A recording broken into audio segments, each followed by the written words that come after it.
to their ground.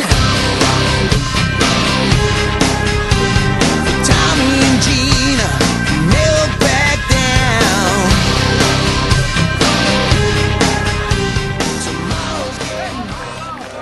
Prvi polčas, prvih 10 minut nismo šli z glavo v tekmo, pol smo se zbrali in začeli igrati svoje igre, pol je vse stekalo.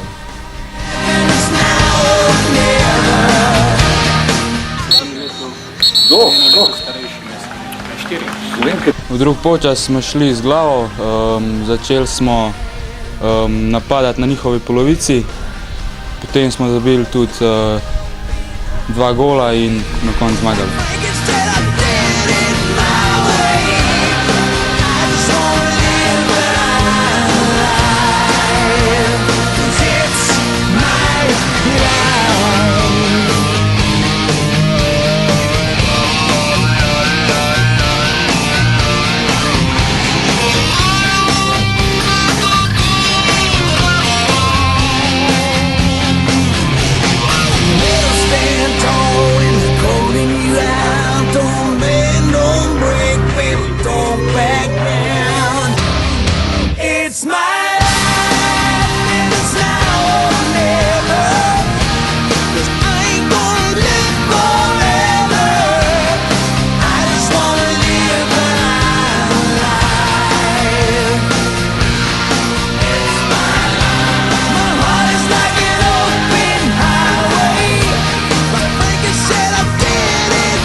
Ne glede na to, da smo zaostajali 1-0, mislim, da smo danes odigrali zelo kvalitetno tekmo in sem v vseh elementih igre zelo zadovoljen.